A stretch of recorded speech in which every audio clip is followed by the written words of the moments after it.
الله الرحمن الرحيم. باب في حب أهل النبي صلى الله عليه وآله وسلم. قال الله تعالى: أعوذ بالله من الشيطان الرجيم. إنما يريد الله ليذهب عنكم الرجس أهل البيت ويطهركم تطهيرا. وقال: قل لا أسألكم عليه أجرا إلا المودة في القربى.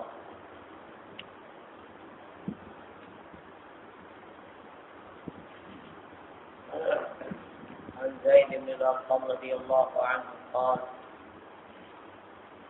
قام رسول الله صلى الله عليه وآله وسلم يوما فينا خطيبا بماء يدعى خما بين مكة والمدينة، فحمد الله وأثنى عليه ووعد وذكر، ثم قال: أما بعد أيها الناس، فإنما أنا بشر يوشك أن يأتي رسول ربي فأجيب، وأنا تارك فيكم ثقلين، أولهما كتاب الله فيه الهدى والنور، فخذوا بكتاب الله واستمسكوا، فحث على كتاب الله ورغب فيه، ثم قال: وأهل بيتي أذكركم الله في أهل بيتي، أذكركم الله في أهل بيتي.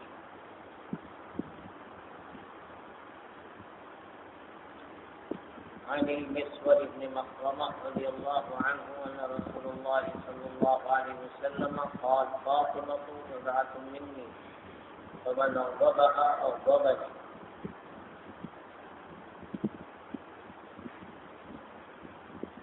عن أنس بن مالك رضي الله عنه قال: لم يكن أشبه بالنبي صلى الله عليه وآله وسلم من الحسن بن علي.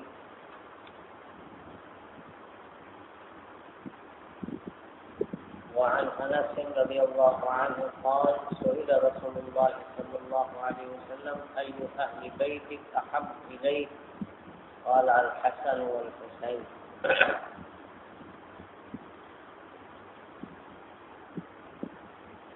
وعن أبي سعيد الخدري رضي الله عنه قال: قال رسول الله صلى الله عليه وسلم: الحسن والحسين سيدا شباب الجنة.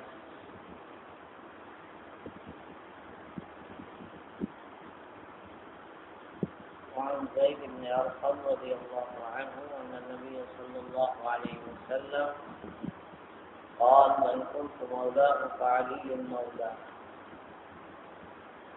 عن عائشة رضي الله عنها قالت: ما غرت على امرأة بالنبي صلى الله عليه وسلم ما غرت على خديجة، هلكت قبل أن يتزوجني، لما كنت أسمعه يذكرها، وأمره الله أن يبشرها ببيت من قصر، وإن كان لا يلقح الشاة فيهدي قلائلها منها ما يسعهن. وعن عروة بن الزبير رضي الله عنه عن النبي صلى الله عليه وسلم أنه قال: يا أم سلمة، لا تخوني في عائشة، فإن والله ما نزل علي الوحي وأنا في لحاف امرأة منكن غيره. یہ اہل بیت کی محبت کا بیان ہے، اور اہل بیت سے محبت یعنی نبی کے گھر والوں سے محبت، یہ فطری تقاضا بھی ہے، انسانی تقاضا بھی ہے، ایمانی تقاضا بھی ہے، اور اسی لیے اس کا مطالبہ بھی ہے۔ نبی پاک علیہ السلام سے محبت کا بیان اس سے پہلے گزرا، جن میں محبت کی دو قسمیں بیان کی گئی تھی، ایک طبعی ہے، ایک عقلی۔ اور کبھی محبت کے سلسلے میں عرض کیا گیا تھا کہ آدمی کو اپنے گھر والوں سے کبھی محبت ہے، تو ظاہر ہے کہ رسول پاک علیہ السلام کو بھی اپنے گھر والوں سے طبعی محبت ہے، اور یہ محبت اس وقت بڑھ جاتی تھی جب آپ کے گھر والے آپ کے کام میں ساتھ دیتے تھے، اور آپ کے دعوت کے کاموں کو آگے بڑھانے میں آگے ہوتے ہیں.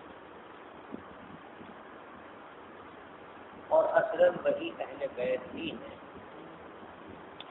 جو ایک طرف آپ کے گھر سے تعلق رکھتے ہوں نسبی اعتبار سے، اور دوسرا تعلق ان کا دینی ہو، ایمانی ہو، یعنی وہ نبی کے راستے پر ہو اور نبی کے کام کو لے کر آگے بڑھنے والے ہوں. انہیں کو اہل بیت کہتے ہیں. اگر ان دو چیزوں میں سے ایک بھی چیز نہ ہو تو پھر گھر والے کا پورا اطلاق نہیں ہو سکتا. اب وہ لوگ جو ہیں گھر والوں میں سے لیکن باہر والوں کے ساتھ ہیں وہ گھر والے نہیں ہیں. اور حضرت نوح علیہ السلام کا واقعہ اس پر وہی عکاسی کرتا ہے. جب حضرت نوح علیہ السلام نے اپنے بیٹے کے لیے کہا تھا انہ من اہلی، یہ میرے گھر والوں میں سے ہے، بیٹا تھا لیکن کافروں کے ساتھ تھا، بیوی تھی اور کافروں کے ساتھ تھی، تو نہ وہ بیوی گھر والوں میں سے رہی نہ وہ بیٹا گھر والوں میں سے رہا. اور حضرت نوح نے کبھی محبت کی بنیاد پر اس کو اپنے گھر والوں میں سے کہنا چاہا تو اللہ تعالیٰ نے تنبیہ کی اور کہا تم نہیں جانتے اور یہ تمہارے گھر والوں میں سے نہیں ہے، اس لیے کہ اہل کے اندر جب اہلیت ہوتی ہے تو وہ اہل ہوتا ہے، اور جب اہلیت ہی نہ ہو تو اہل کہاں سے؟ اور اس کے اندر ایمان نہیں ہے، اس وجہ سے اس کی اہلیت ختم ہو گئی، اور اہلیت کے ختم ہو جانے سے یہ اہل نہیں رہا. یہ بالکل ویسے ہی ہے. اہلیہ کو اہلیہ کیوں کہتے ہیں؟ اس لیے کہ آپ نے اس سے شادی کی، آپ کی اہلیہ ہے. اور عربی میں اہل کا لفظ جو ہے وہ خود اس کی معنویت کو بتا دیتا ہے. اہل کہتے ہی اس کو ہے جس سے آبادی ہو، بربادی نہ ہو، جس سے سکون ہو، بے چینی نہ ہو، جس سے اضافہ ہو، کمی نہ ہو، جس سے اچھا لگے، برا نہ لگے، اور جس سے نبھے اور خرابی پیدا نہ ہو، اس کو اہل کہتے ہیں. تو اب ظاہر ہے کہ اہلیہ اس وقت تک اہلیہ ہے جب تک یہ سارے کام اس سے وابستہ ہیں، اور جب یہ کام اس سے وابستہ نہیں رہ گئے تو آپ نے اس کو نکال دیا، یعنی طلاق نہیں، اہلیہ نہیں رہی.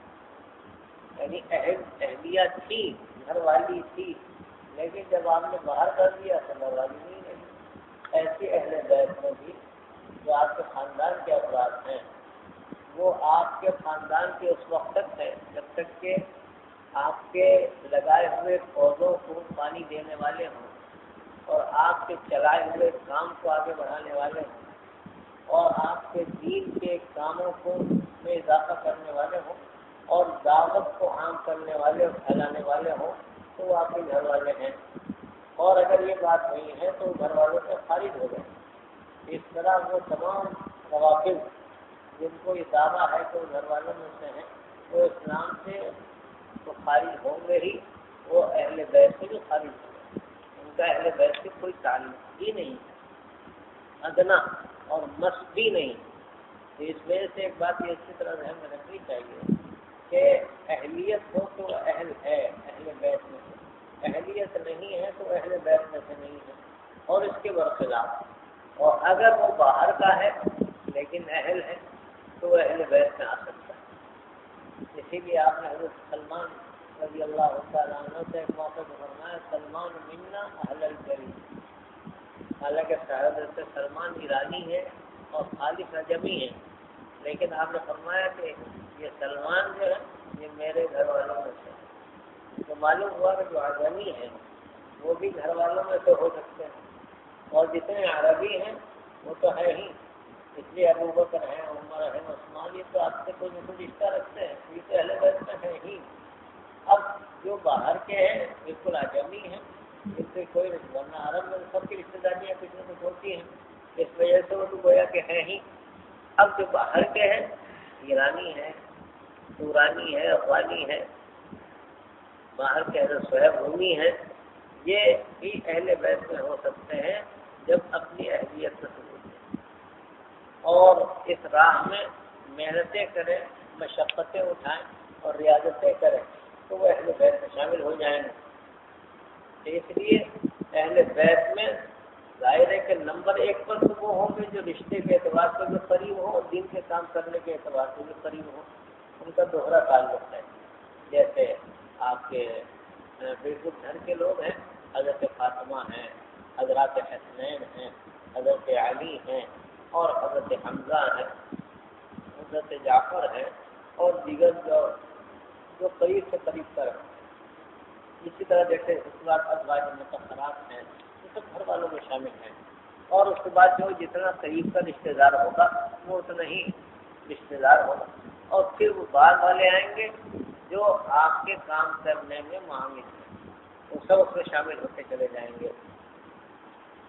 تو اس لیے آپ نے وہ ہے کہ مطالبہ بھی فرمایا ہے جیسے کہ روایات میں آگے آ رہا ہے، اور جیسے کہ میں نے عرض کیا کہ طبعی بات کی، یہ ایک بہت اہم بات ہے، اس کو ذہن میں رکھنا چاہیے کہ نبی پاک علیہ السلام کو اپنے گھر والوں سے کبھی محبت کی، اور جب ایمان کے کام میں لگے ہوں تو ڈبل ہو گئے۔ تو ایسے میں اگر کوئی ان کے خلاف کہے گا یا لکھے گا یا بولے گا یا دل میں نفرت رکھے گا تو اس کو سزا زیادہ ملے گی۔ جس کی ایک مثال ہے، اکثر لوگ اس پہ غور نہیں کرتے لیکن ہے وہ بات، حضرت حمزہ رضی اللہ تعالیٰ عنہ جب ان کو وحشی نے مارا اور شہید ہو گئے، اس کے بعد وحشی صاحب ایمان ہو گئے، دربار رسالت مام میں آئے، کلمہ پڑھا، آپ نے ان کے کلمے کو قبول فرما لیا، ایمان کو قبول فرما لیا، ورنہ اگر کوئی اور قوم ہوتی تو حضرت وحشی کو تو کبھی قبول ہی نہ کیا جاتا، اتنا انہوں نے غلط کام کیا، لیکن ان کو قبول کیا گیا۔ اسلام کا دامن تو اتنا وسیع ہے جو چاہے اس میں آ جائے، سب کو اسلام اپنے دامن میں سمجھ لیتا ہے، تو وہ بھی آ گئے اور انہوں نے ایمان قبول کر لیا۔ ایک مرتبہ آپ نے ان سے کہا کہ ویسے یہ بتاؤ کہ تم نے چچا کو مارا کیسے تھا؟ تو انہوں نے پورا نقشہ کھینچا کہ میں نے حضرت حمزہ کو ایسے مارا، تو آپ سیدھا ہو گئے، آنسو آپ کے جاری ہو گئے، پیارے چچا یاد آ گئے، کیونکہ حضرت حمزہ نے بڑا ساتھ دیا تھا اور آپ سے بڑی محبت بھی کرتے تھے، تو ظاہر ہے کہ اللہ کے رسول صلی اللہ علیہ وسلم کو بھی حضرت حمزہ سے بے پناہ محبت تھی۔